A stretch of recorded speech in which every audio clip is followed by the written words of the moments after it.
एकादशी का महात्म्य कितना है, इसके लिए पद्म पुराणोक्त एकादशी महात्म्य को देखना चाहिए। स्कंद आदि पुराणों में जो एकादशी का महात्म्य है उसे भी देखना चाहिए। हरिवासर है, भगवान ने यह उपासना के लिए, जीवों के कल्याण के लिए एकादशी हम सबको प्रदान की है।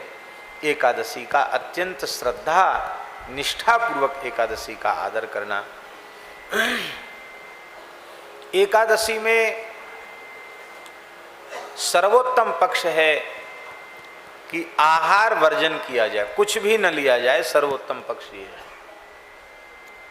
उतना भी संभव न हो तो जल पी करके करे, उतना भी संभव न हो तो पयोव्रतो ब्राह्मणः, दूध पी करके कर ले,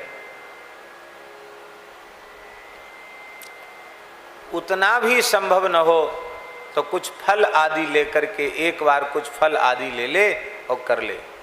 पर एकादशी के नाम पर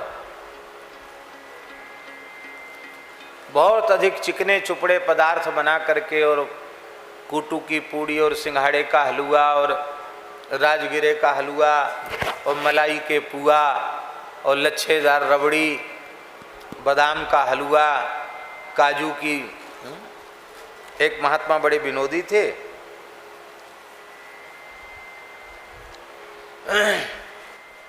पूज्य श्री विपिन बिहारी दास जी महाराज।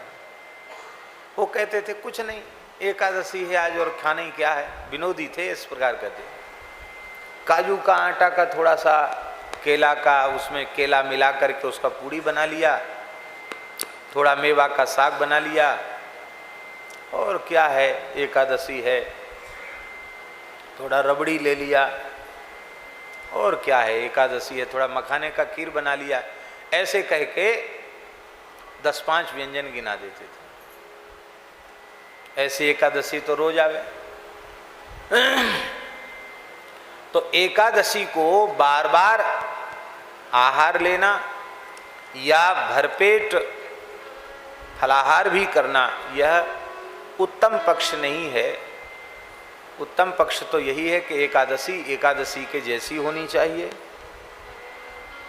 एकादशी ठीक से होगी तो एकादशी को रात्रि का जागरण होना चाहिए, और दिन में कई बार भोजन करने के बाद रात्रि जागरण संभव नहीं होगा। और कुछ खाओगे पियोगे नहीं, जागरण तो अपने आप हो जाएगा। पूछ लो, महाराज जी से पूछ लो, निर्जल एकादशी करने वालों का जागरण सहज हो जाता है, उनको अन्न नहीं तो आलस्य नहीं। स्कंद पुराण में प्रत्येक एकादशी को भगवान शालिग्राम के 4 प्रहर अभिषेक और 4 प्रहर तुलसी से अर्चन की विधि का वर्णन है।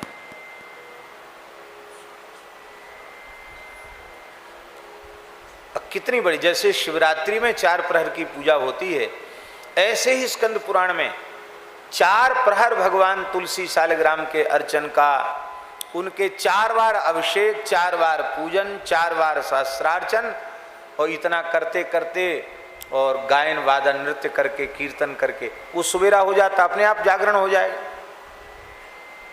बहुत बड़ी महिमा है रात्रि जागरण की।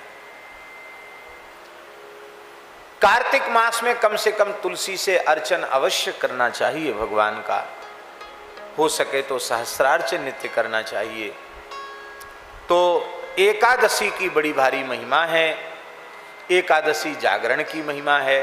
प्रेम से कथा सुने, खाने पीने का कोई चक्कर आज है ही नहीं, आनंद से बैठ करके कथा सुने। क्या करें, और सामने और सेवाएं होती हैं, अन्यथा क्या करना। आपने कथा शुरू कर दी है, करते करते कल तक जागरण भी हो जाएगा, 4 बजे तक हो जाए कथा, क्या परेशानी। लेकिन नहीं, कलयुगी शरीर हैं हम लोगों के।